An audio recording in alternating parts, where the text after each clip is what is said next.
Will you open your eyes? It's a wonder what you'll find with an open mind. You may be surprised. Yeah, gotta get away from this illusion for the sake of the world. This delusion. Spelling of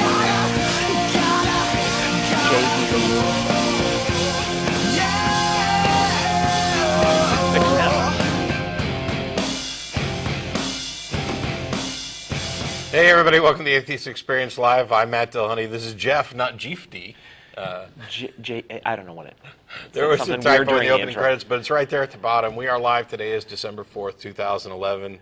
How is everybody? I know you can't answer, like back through the TV Raise waves. your hands, those of you who are doing well. Yes, if you're doing well, we can see you. We know who's naughty and nice. We're kind of like Santa Claus in that way, except that we exist.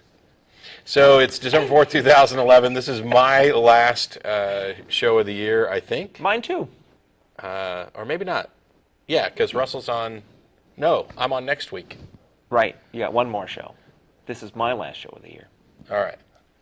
So I'm on next week. Very Russell's organized today. It's live TV. I'm on next week. Russell's on the week after that, and then there's no show because there's like this Christmas holiday thingy.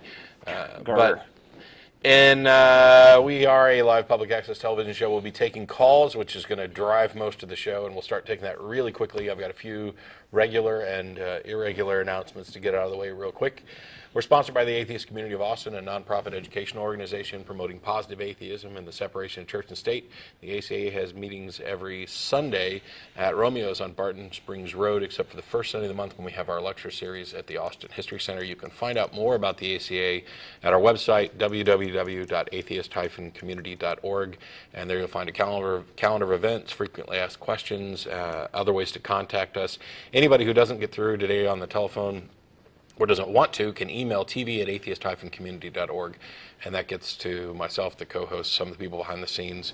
If you put NPR or AETV, that will, in the subject line, that'll at least make sure that it gets through most of the spam filters, although we can't guarantee that we're going to actually be able to respond.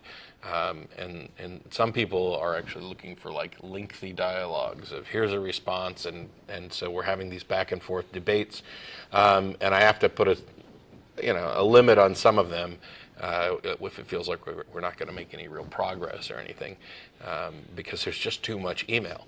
But we appreciate it all, and for those of you who are writing in to say how much you enjoy or appreciate the show, thank you very much. And those emails don't just get shoved off into a trash bin. They get saved. We appreciate hearing from people. And if you have corrections or criticisms or feedback, things that we need to change and improve, please send those as well. Please understand, though, as well, we don't have the control over the studio equipment that we'd like to. So there are a number of audio or technical suggestions for improvement that we just can't do. Given that we're using the public access studios. This isn't our equipment. In addition to this program, the ACA also sponsors a weekly internet audio podcast called The Nonprofits. You can go to nonprofitsradio.com for more information. That's PROPHETS.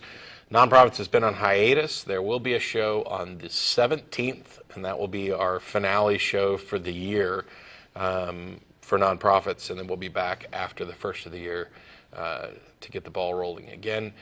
We're also looking to move the studio equipment or the Nonprofits equipment to our building so that we don't have to cancel it just because I'm not around, because that's not fair to everybody else. And we have our third podcast, Godless Bitches, which is recorded every Monday. Features Beth Presswood, Tracy Harris, Linnea Glasser, and Jen Peoples, amongst others. They have guests. I think there's a guest coming up tomorrow. And we try to get those posted Monday night, shortly after it's recorded. Anything else, you can hit the website or you can send us an email, and after the show's over, we get together for dinner at El Arroyo. They'll have the address up on the screen, and any atheist or atheist-friendly person's welcome at any of our events. You don't have to be a member to attend, but if you're coming down to preach, proselytize, or provoke, please don't. Just pick up the phone, which also starts with a P, and call. How you doing, Jeff? I'm good. Thanks, Matt. Thanks for asking. How are you? I'm good. Yeah. I'm ready for some some time off and relaxation. And have you been up to anything exciting? I'm working really hard. I'm doing a Kickstarter project to recreate artwork I did at TSR back in the 80s. Ooh, wow. For Dungeons and Dragons. If anybody cares about that, you can check out my DeviantArt page, which is jeffd.deviantart.com. Tell you all about it. And also working on a caveman tabletop role-playing game. Awesome. Which will be cool. That's what I'm doing. What are you doing? Mostly working. I actually worked yesterday. I'm going to work tomorrow. I'm pretty sure that everybody in the chat room is going, why the hell are these guys talking about their work stuff? Why don't We're they just catching take up, calls? folks. Yeah. Matt in weeks. It's, it's kind of casual. I'm sure there's somebody in the chat. I'd love just to talk until somebody in the chat room's brain explodes. But it's a call-in show, and we've got calls, so let's get started. Andrew in Bethlehem, how are you? Hey, how you doing? Pretty good. How are you? I'm all right. I was calling in. To me, it seems like a contradiction to base a belief system on doubt. And I notice most atheists tend to be physicalists. Well, so, I'm a little confused about what you're saying because you could say that I have a belief system based on doubt, and that would be my skepticism. It isn't based on doubt so much as it's based on the reliability of doubting things and demanding evidence. Are you trying to say that? Can you rephrase what you're saying, because I don't want to put words in your mouth. Well, belief and doubt seem to me contradictory, like opposites. So to base a belief system on doubt, as when an atheist, because an atheist feels, I find like atheists tend to be strong on their lack of belief. We feel strongly against their lack of belief. Yeah, we're quite certain of a number of things that we don't believe in. That's not the same as having a belief system based on doubt. I have a belief system based on a rational effort to acquire evidence to support the things that I'm going to believe. And there's a difference between not believing theistic claims and believing they're false. Just because I don't saying that I do not believe that there's a God is not a belief based on doubt. It is not having a belief because I doubt. Okay. What kind of evidence would you need to believe in God? I don't know. What do you got? Well, I always base proofs on indirect proofs when it comes to a foundation for belief. So I would take the claims that atheists use to discredit God and try to find ways to overcome them. And then if you combine all those together, that would be a proof of God. Well, that would indirectly. That would actually be a potentially good start to take the criticisms of theistic claims and to come up with sound rebuttals to those criticisms. That would actually be a good start. It still wouldn't get you to proving the claim that a God exists. I mean, because even if there were no objections to this claim, it still stands or falls based on its own merits. Okay. And the evidence. Well, a good start is a good start. I mean, that's a way of getting around to. Yeah, the number one. I would never be able to provide physical evidence of a God. Sure. Why not? I don't think that. Well, because God's metaphysical. So how do you know it exists if you have no evidence to support it?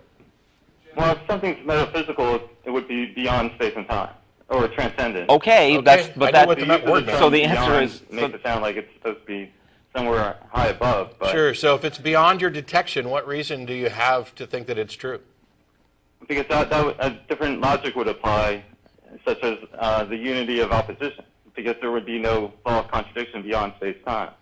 Okay, first of all, I reject the idea that the law of contradiction it doesn't apply somewhere.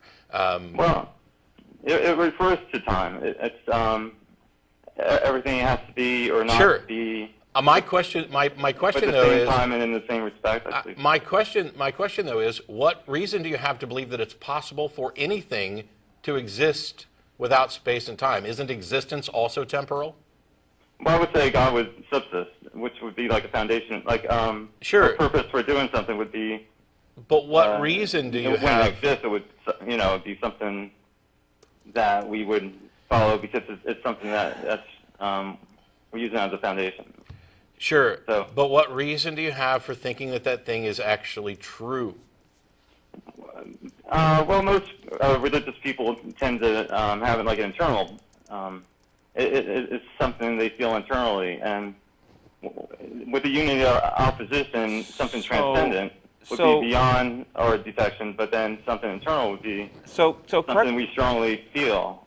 It sounds to me, see if I understand you, correct me if I'm wrong here, all right? Sounds like what you're saying is there's this metaphysical stuff that can't be proved with physical evidence, and therefore you can prove it on the basis of logical arguments, right? Well, that's what I'm getting at. Right? That is what you're saying. Yes. So do you say that all things that are not, that all claims about physical things, about non-physical things, right? If you can construct a logically sound argument for its existence, then it must exist? Is that what you're saying? Well, I would say a consistent argument. Okay, consistent argument. Well, what the hell does that mean? So you realize I could sit here and spout off any number of things which I claim are non-physical and construct logically consistent arguments for those things, and they'd be completely made up.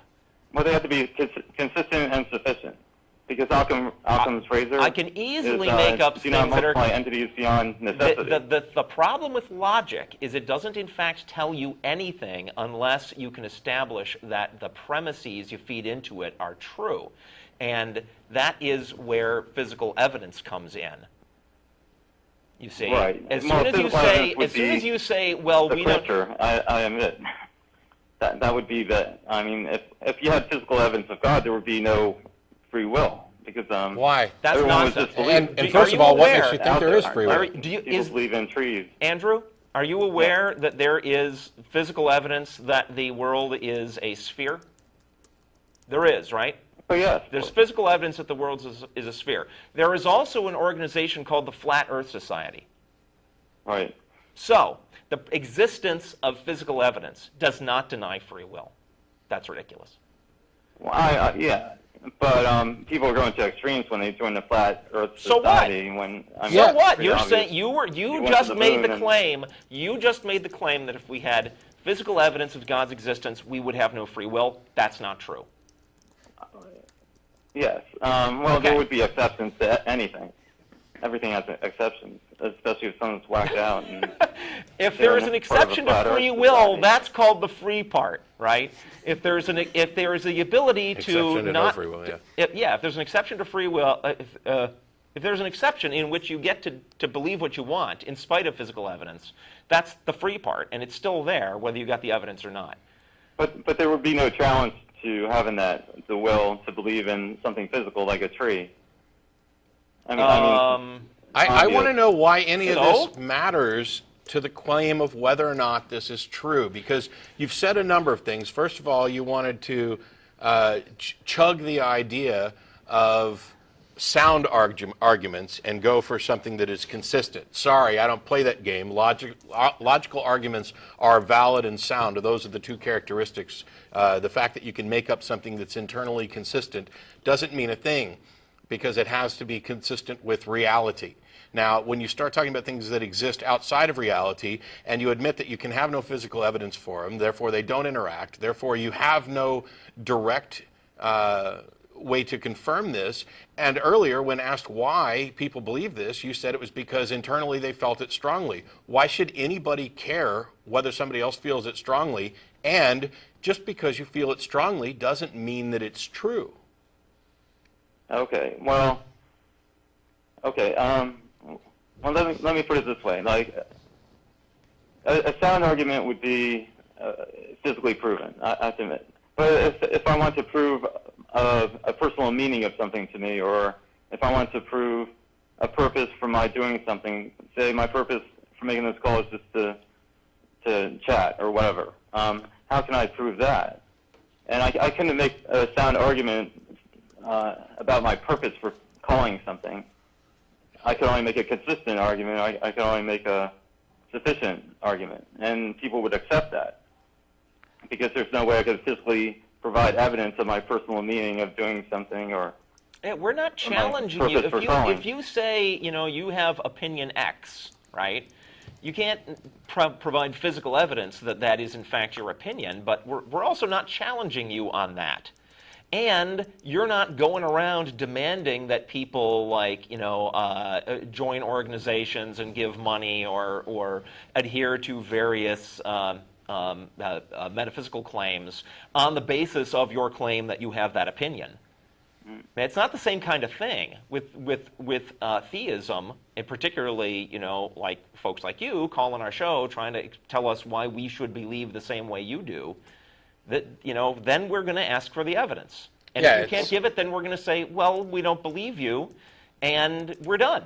Yeah, if your claim is nothing more than it is my opinion that God exists, okay, great, we don't care. Yeah, congratulations.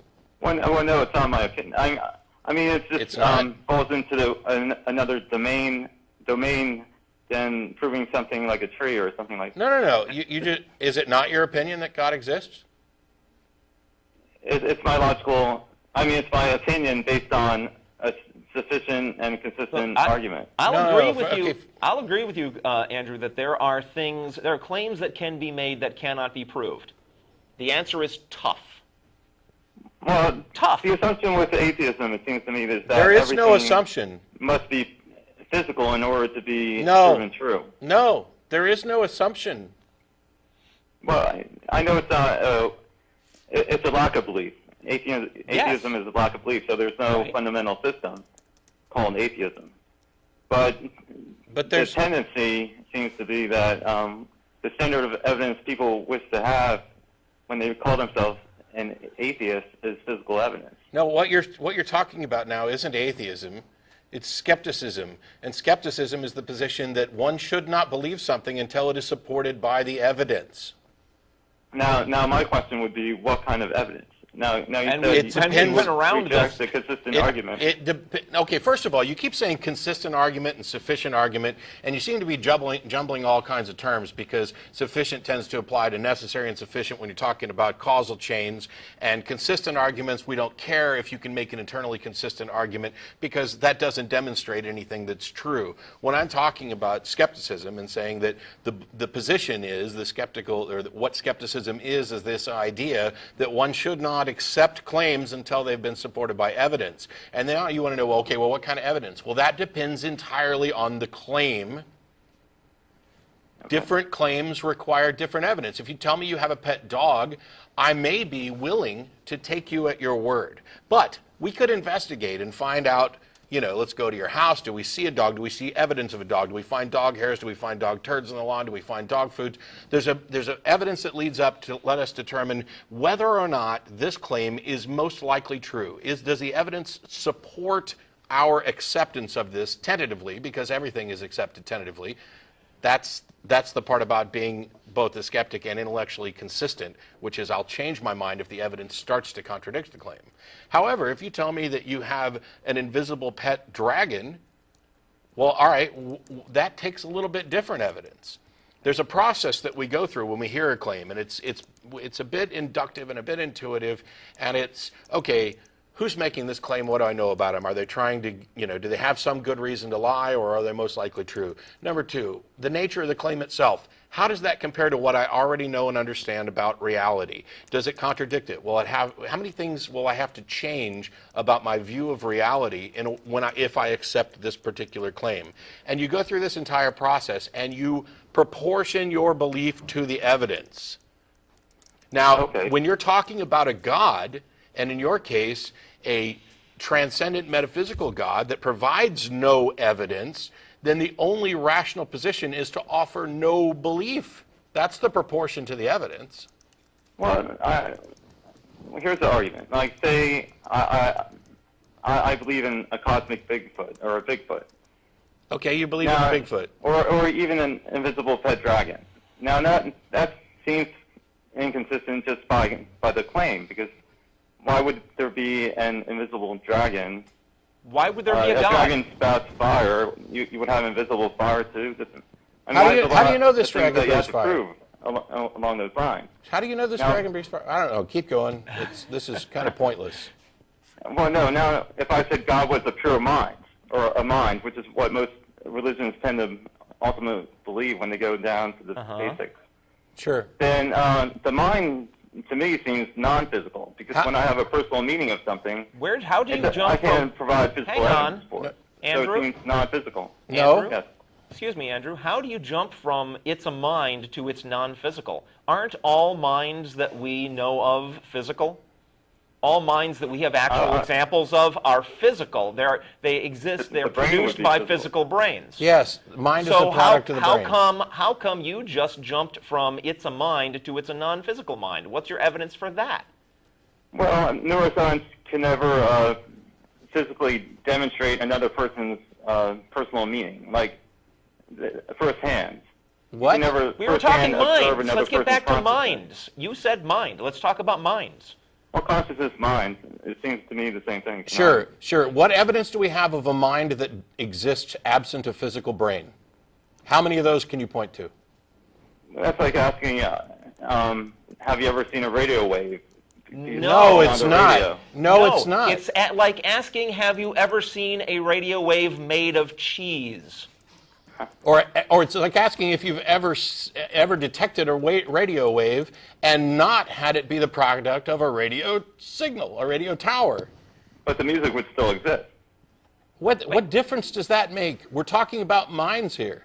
Well, you're asserting the mind could come out. Andrew, you're asserting that it's plausible, sufficiently plausible to justify belief, that some mind exists absent a brain. And the question was, how many times, do you have any evidence that supports the claim that a mind could possibly exist absent a physical brain? Do you have any? Well, with the answer the question, Andrew. Supposed to take us to another dimensions. Andrew, answer the question. We have science. Do you have any evidence to support the claim that a mind can exist absent a brain? Logical evidence or physical evidence? There is no logical evidence. Evidence is a thing you feed into logic to find out what's true.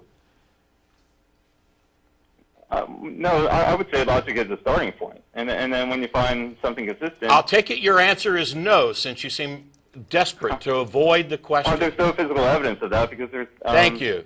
It seems that the brain's the physical medium for the mind. But that doesn't mean that it produces thought and consciousness. You're right. It doesn't mean that it's Andrew, it doesn't mean that. My question was, what evidence do you have that minds can exist absent a brain? I'm not asserting that it's impossible. I'm asking you what evidence you have to support it. Because all of the existing evidence shows that minds are the products of brains. For instance, a robot was never produced that produced consciousness. The brain was purely physical. If you're not going to do anything but sit here and make completely unfounded assertions that are completely irrelevant and avoid the questions that we're actually asking, I'll just hang up. Why do we need to go? I would say no. Why do we need to go to robots, and why do you need to make assertions about what's possible in robotics when you have no clue?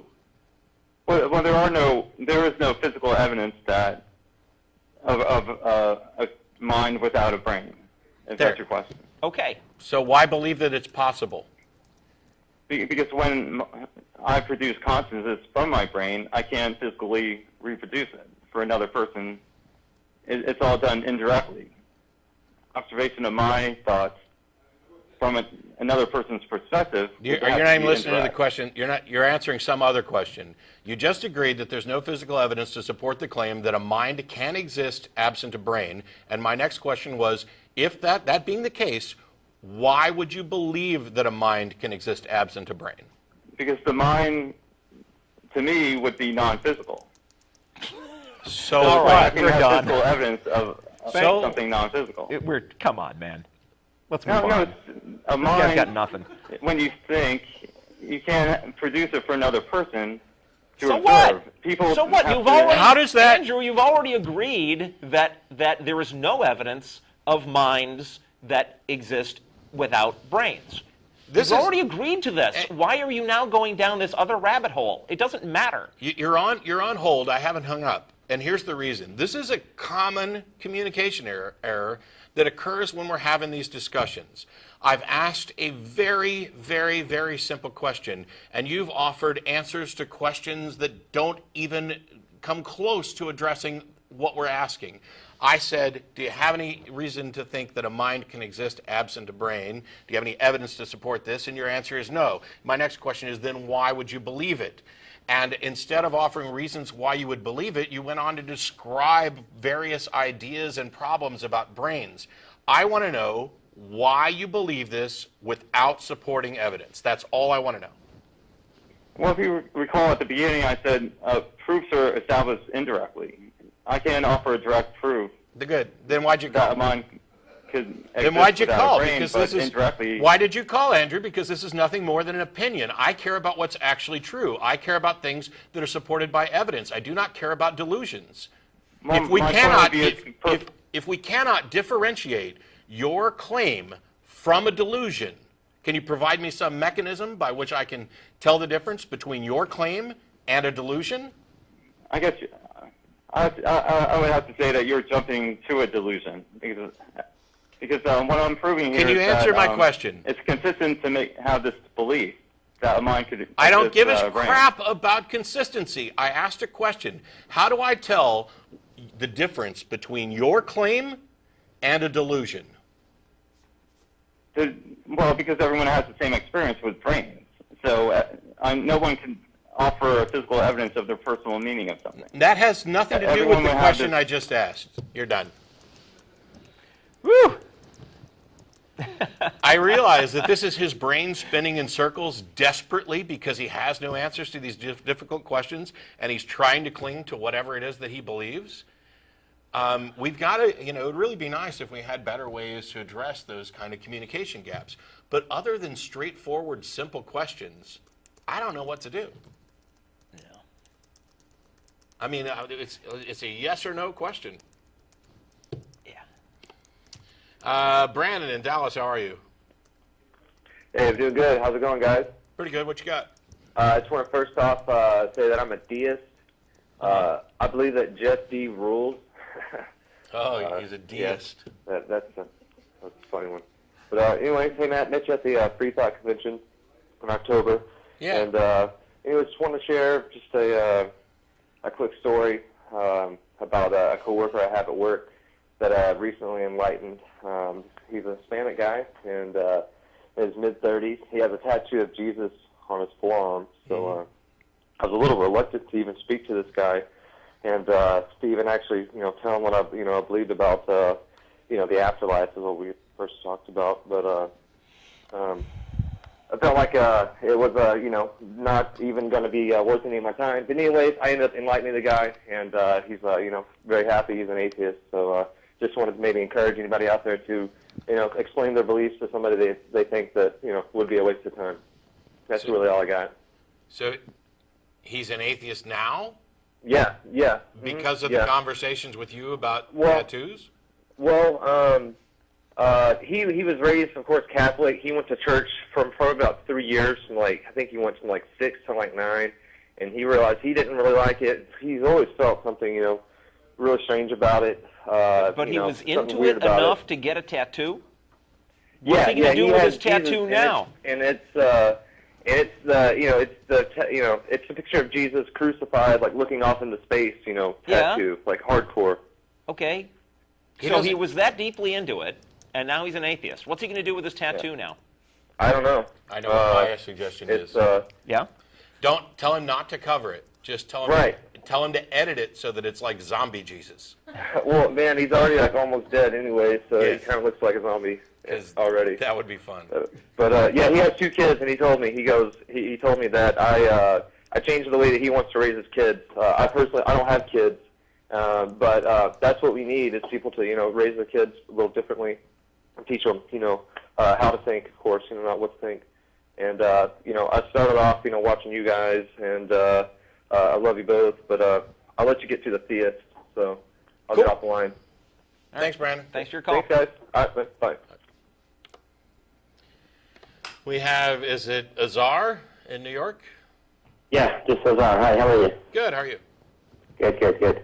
So I just wanted to bounce off some ideas with you. I usually have conversations with theist people. I'm an atheist.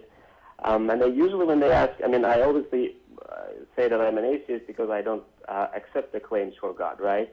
But then they usually come back and say, could there be God? And I used to say maybe. So I'm kind of an atheist agnostic. Is that correct? Does that make me atheist agnostic? No, maybe just makes you, open to new evidence. Yeah. That's just rational. I guess so. But the problem is, whenever I say maybe, it kind of gives kind of positive hope to the theist person. They're like, oh, so you're thinking maybe. And even one of my friends said, when I said maybe, he went like, oh, so there's a 50-50 chance. So I don't want to take my chances if there's a 50% probability that God exists. So I would go with that, obviously there's the question of which God, why this God, 50% chance, all that stuff. So I recently started thinking that instead of saying maybe, should I say I don't know, which means I don't assign any probabilities. It could be 0, it could be 100%, I don't know. I don't know means I don't know. So what do you think about this? Is there a difference between maybe and I don't know? I don't know. Maybe. Yeah, I'm a fan of just saying I don't know. And actually, when they start getting, irrespective of what you say, if they start getting to this, there's 50-50 chance, it's time to actually spend some time correcting that, because that's just bad math. And oh, by the way, even if you can't get them off of the 50-50 thing, 50-50 for which God? And if it was 50-50, then I wouldn't believe in any of the gods for fear that I'd have a 50% chance of being wrong about which one it was. Right. I mean, if you can't come up with better than 50-50, how can you believe things like that? But I'd just add, if you're looking for the magic formula that I'm right there with you in wanting to deny theists any shred of hope that their beliefs are true. But if you're looking for a magic formula that completely corners them and makes it impossible for them to not accept the sense of what you're saying, there's no such thing. I mean, if there was such a thing, that guy Andrew we had as our first caller would, be a happy atheist now. Right. It's not your fault if people are so set in their beliefs that they're willing to make irrational leaps just to preserve that belief. There's not necessarily a lot you can do about that. What you can do is you can be a good example of a rational thinker and try to give them something to think about, and that's about as good as you can expect. Right. Okay, great. Maybe then a follow-up on this. I mean, I'm really trying to not to give, as you said, Jeff, no hope to them. So I try to eliminate all the hopes. And one of the biggest hopes I think they're getting is from our answer to the question, who created us? Us meaning life, universe. They usually generalize the question, right? Look at the beautiful universe, complex and all that stuff. And whenever we say, we don't know, or we don't have exact answer, science doesn't have, it kind of gives them hope. They're like, oh, okay, so you don't have an answer, but I have an answer. That's their refusal to be rational, Azar, is not really a justification for us to be less rigorous in our reasoning, right? And the answer is we don't. When the true answer is we don't actually know, right?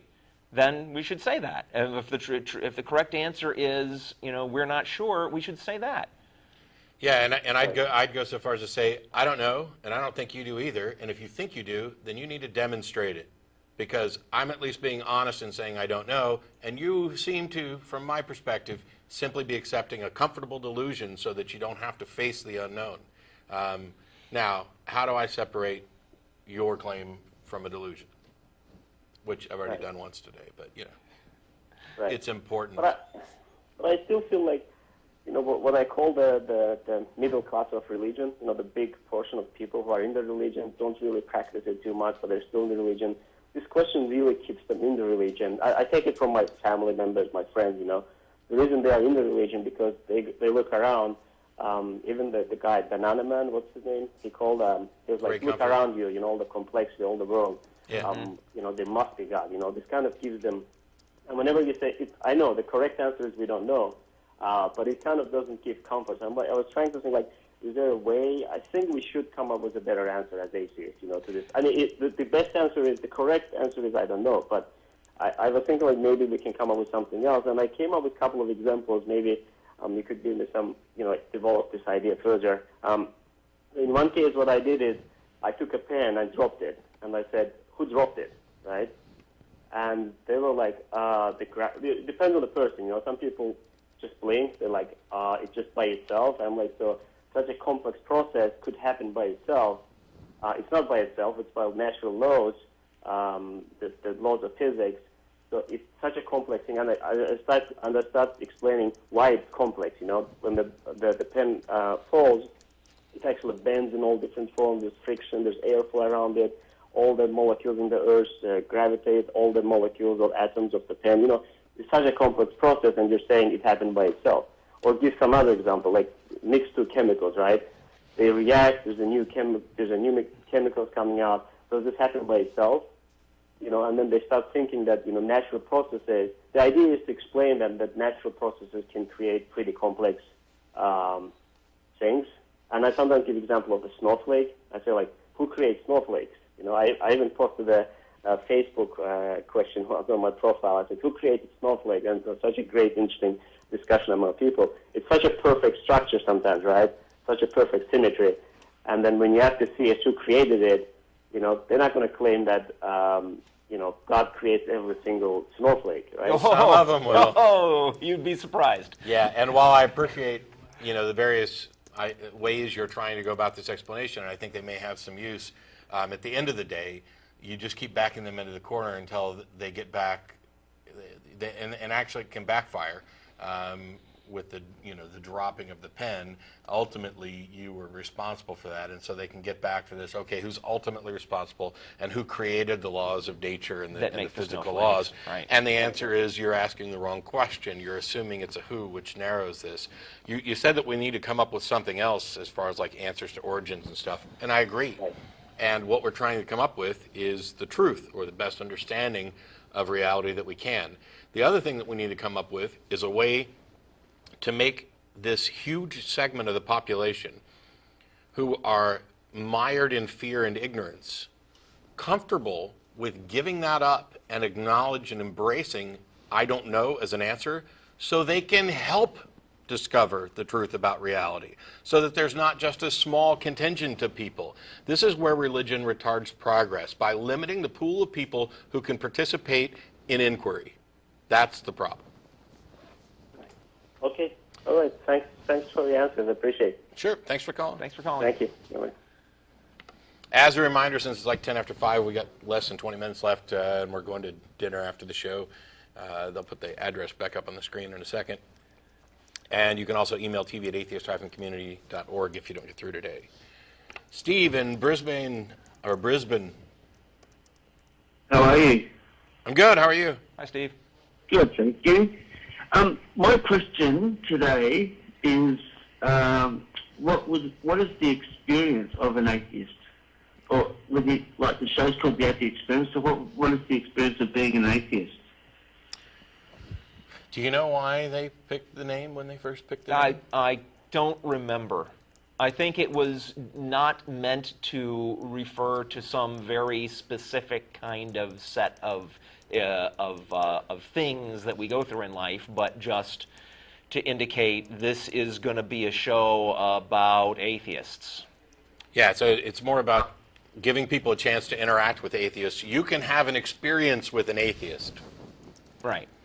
And we do talk about, what life is like for us, but that I think there's not as clear an answer to that question as you may have hoped. Yeah. Yeah. Because we didn't mean that much by it. No, okay, that's good. Because I had two questions, which you would have come up on your computer. First one was that one. The second one was moral attributes. And obviously there's a different variations between the moral attributes of moral attributes of an atheist and the moral attributes of a Christian or a theist. So I'm just curious as to what moral attributes you guys would uphold as an atheist or as a non-theist. Well, the one thing you can say universally about atheists is that they are people who do not get their moral guidance from a divine lawgiver. But after that, I mean, each individual atheist has his own views on what morality is and what it should be.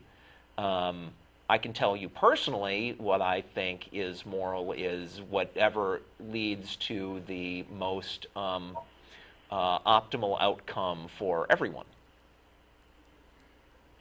Yeah. And there's a technical term for that kind of view, but that's where I'm at. Matt? Yeah, I end up talking about this a lot. As a matter of fact, I did a debate in Georgia a couple weeks ago on this subject and ran around giving a lecture on the superiority of secular morality. We kind of would have to define terms when you're talking about moral values, because or there's many points on which we would agree. In the areas that we don't agree, we need to find a way to figure out which of us, if either of us, is right. And the problem comes because Christianity and religions aren't actually moral codes. They're just a set of laws.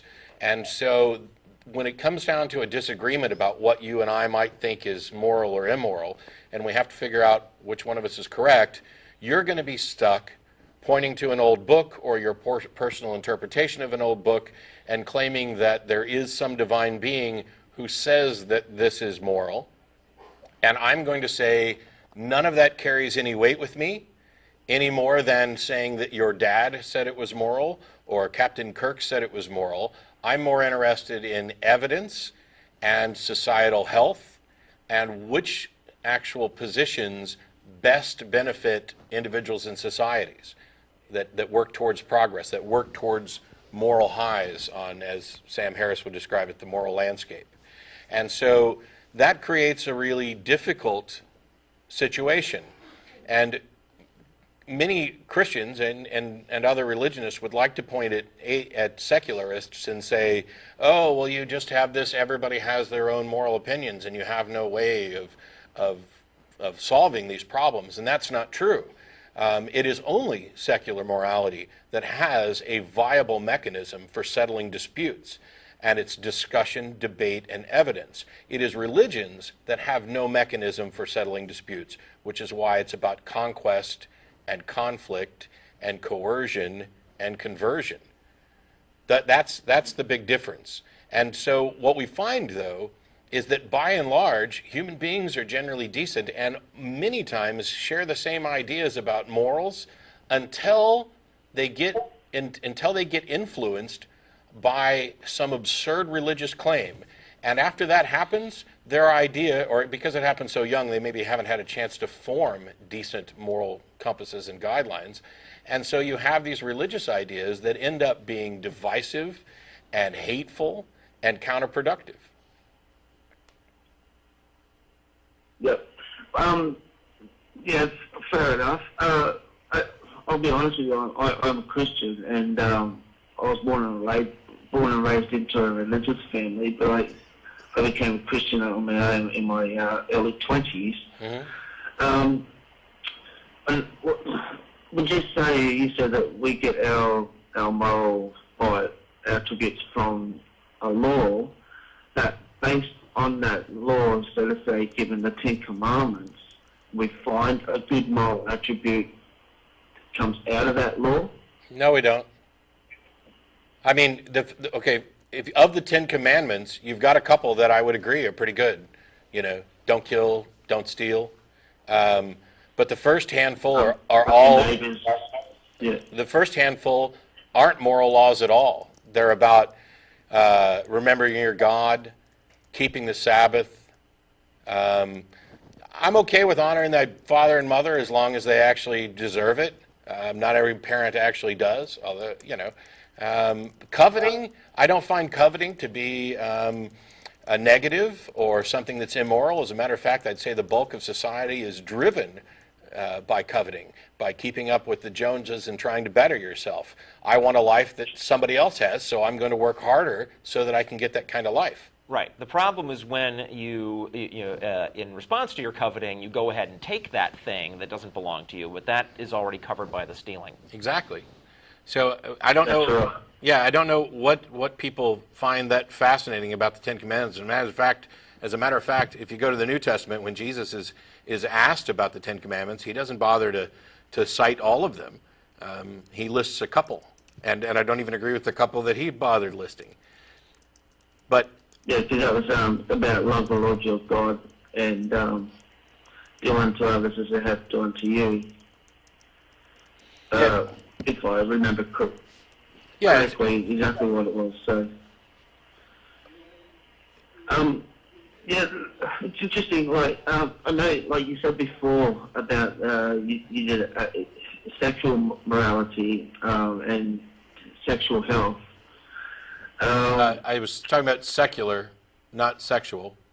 But I'm a fan. Sorry. I'm a fan of sexual health as well. And I believe that there are aspects of sexuality that relate to morals, but that's not what I was talking about.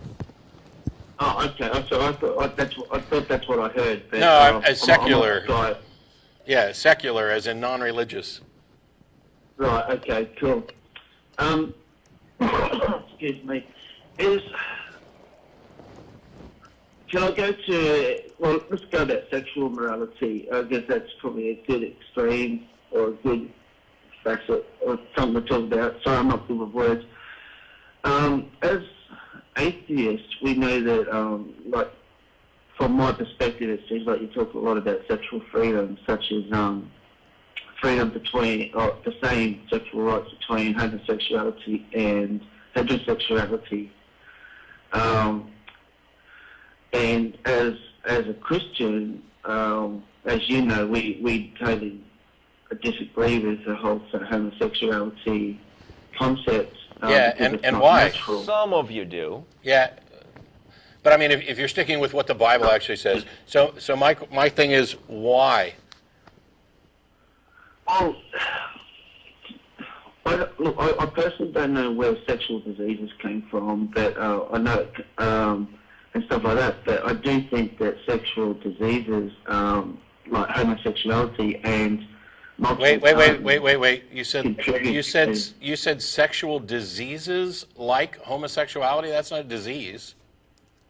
No. I mean, sexual diseases come from sexual immorality, such as homosexuality. Well, we No, would they call don't. homosexuality sexual immorality. There are all kinds of diseases that are spread perfectly well by heterosexual sex. Yeah. There's nothing that's special good, yeah. about gay sex, particularly, that makes it that causes disease.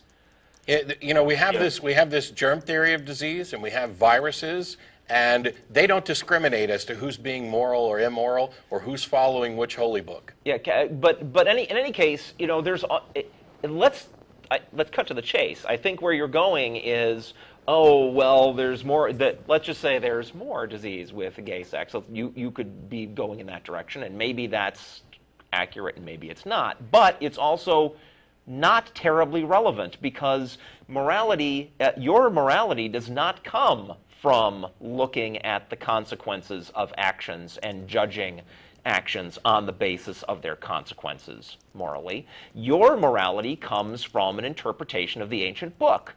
And so, you know, we could argue all day long about the health costs of various sexual activities, but at the end of the day, you, because you've signed up for the religion, are going to have to fall back to your book and say, well, I'm sorry, I still can't approve of that, even if I can show you that there's just not enough hazard there to justify calling it morally wrong. You have to say, well, I still don't approve of it because my book says so. Right? Well, yeah, because I use that as a guideline. Well, there you go. I use the whole book. But I don't just take one little asset or aspect of the book. I think it was. I think if I'll take the whole book.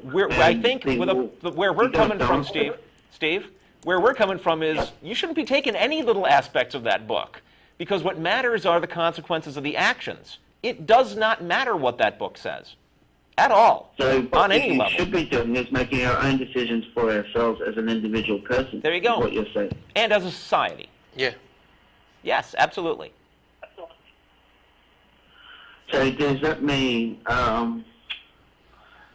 if I make my decision about moral attributes, a personal decision without the book, but my moral attributes are different from, let's say, your attributes, depending on country or race, which one would be right?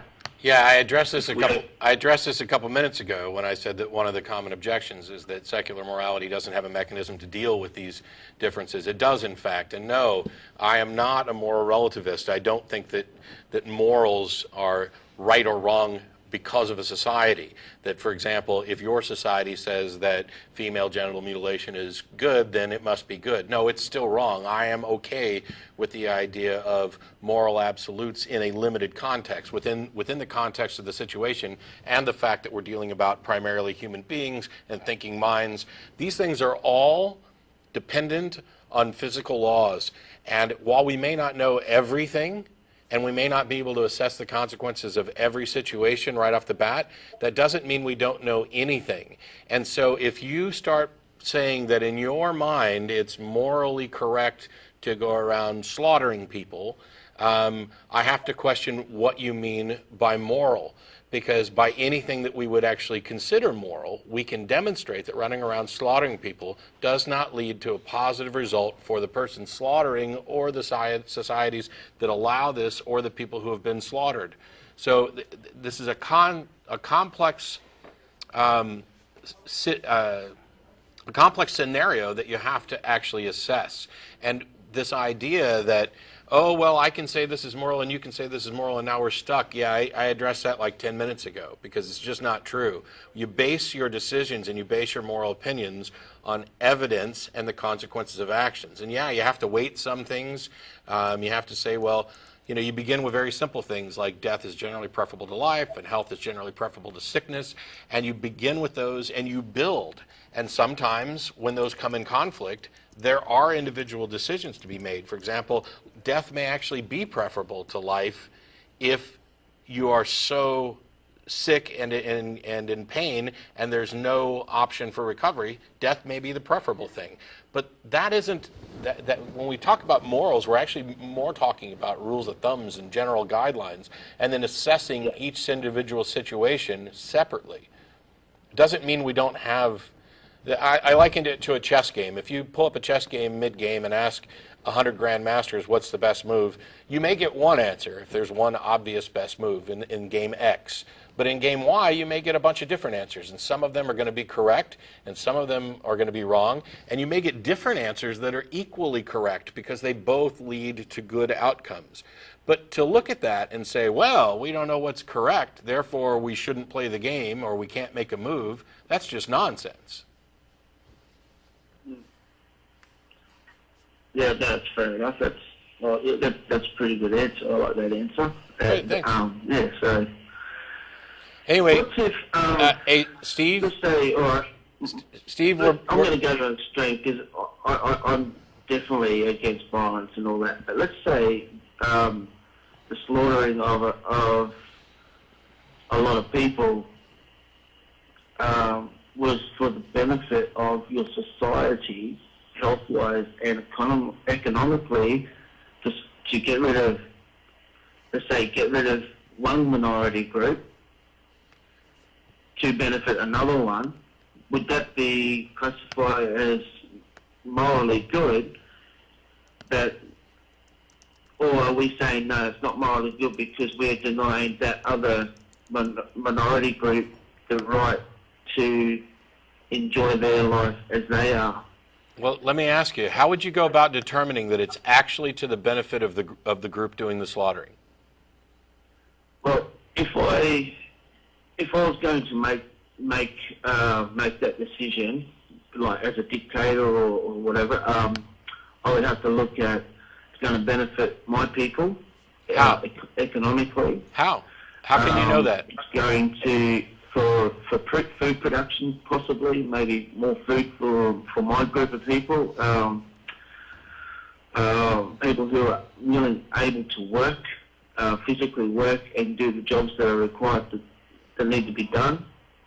I know it's a hard one. I don't know the answer probably. I think you may understand what I'm trying to say. Sure. You've listed a bunch of criteria. My point is that you cannot possibly assess all the criteria because you don't know what's going to happen. How do you know that the people that you've eliminated weren't actually going to make your society better by finding better ways to produce crops or cures to diseases and things like that? That's a purely pragmatic approach. But we don't even have to go there because generally we have already come to the understanding that allowing individual liberty and individual sovereignty tends to benefit a society. Yes, there are going to be little conflicts, and yes, there are some people who are going to do better than others, but we already know from the years of killing off the people who disagreed with us and enslaving people because we thought it was beneficial, we already know that those things don't actually benefit, and it's because we're too short-sighted. We cannot see the future well enough to assess that eliminating a segment of the population is necessarily going to benefit us long term. Short term, sure. I mean, you know, we live on, and it's imperative that we begin to address these things because we live on a little rock floating in space with limited resources.